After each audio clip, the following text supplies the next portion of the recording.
Majapahit versus Tumasik, perebutan pengaruh di Selat Malaka. Selamat datang di channel kami.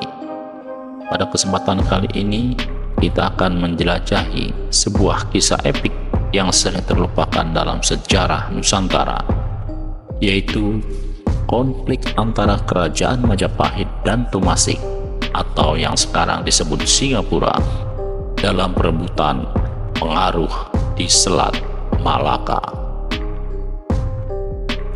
Selat Malaka yang dikenal sebagai jalur perdagangan terpenting di Asia Tenggara jadi ajang pertarungan antara dua kekuatan besar ini. Bagaimana Majapahit mempertahankan dominasinya dan bagaimana Tumasik berusaha menjaga pengaruhnya di kawasan tersebut. Mari kita telusuri bersama. Latar belakang sejarah.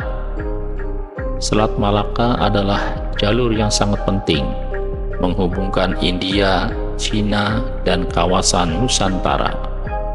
Pada abad ke-14, Majapahit di bawah kepemimpinan Gajah Mada dan Hayam Wuruk berusaha untuk memperluas pengaruhnya di seluruh Nusantara.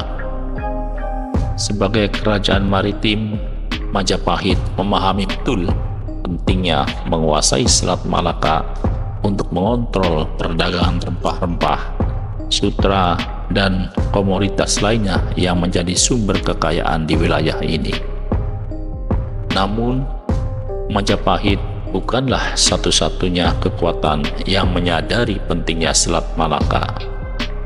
Tumasik, sebuah kerajaan kecil yang terletak di ujung selatan Semenanjung Malaya, juga menjadi pusat perdagangan yang strategis. Di bawah kepemimpinan rajanya, Tumasik menjalin hubungan dagang yang kuat dengan Cina dan India, berusaha mempertahankan otonomi dan pengaruhnya di wilayah tersebut. Awal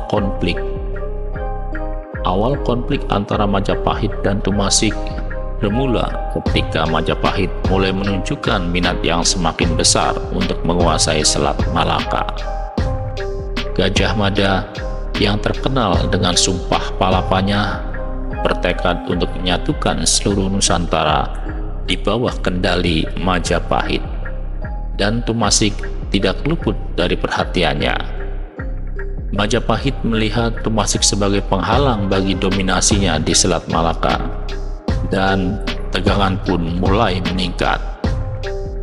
Majapahit mengirimkan armada perangnya ke Tumasik dengan tujuan untuk menguasai kota tersebut.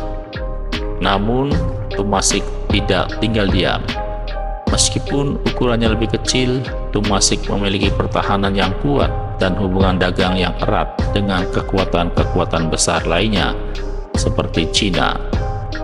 Raja Tumasik segera mengumpulkan pasukannya dan bersiap menghadapi invasi Majapahit. Pertempuran di Selat Malaka. Pertempuran besar pun terjadi di perairan Selat Malaka. Kapal-kapal perang Majapahit dan Tumasik saling berhadapan dalam pertempuran laut yang sengit. Majapahit, dengan keunggulan jumlah dan pengalaman militernya, berusaha mengepung Tumasik dari segala arah. Namun, Tumasik menggunakan strategi pertahanan laut yang cerdas, memanfaatkan terumbu karang dan arus laut untuk menghambat gerak maju Majapahit. Meskipun Majapahit memiliki keunggulan dalam hal jumlah dan kekuatan, Tumasik berhasil memberikan perlawanan yang sengit.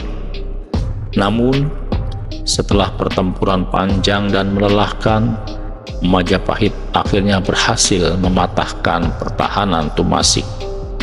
Kota Tumasik jatuh ke tangan Majapahit, dan pengaruh Majapahit di Selat Malaka semakin kokoh.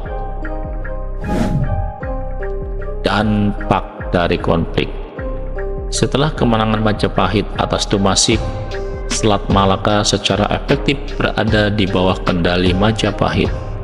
Hal ini memberikan keuntungan ekonomi yang besar bagi kerajaan, karena mereka dapat mengontrol jalur perdagangan yang paling vital di Asia Tenggara. Namun, kemenangan ini juga menimbulkan tantangan baru. Majapahit harus berurusan dengan berbagai kekuatan asing yang ingin mempertahankan pengaruh mereka di kawasan tersebut, termasuk kekaisaran Cina dan kerajaan-kerajaan India. Selain itu, meskipun Tumasik telah ditaklukkan, wilayah ini tetap menjadi tempat strategis yang diperebutkan oleh berbagai kekuatan selama berabad-abad berikutnya.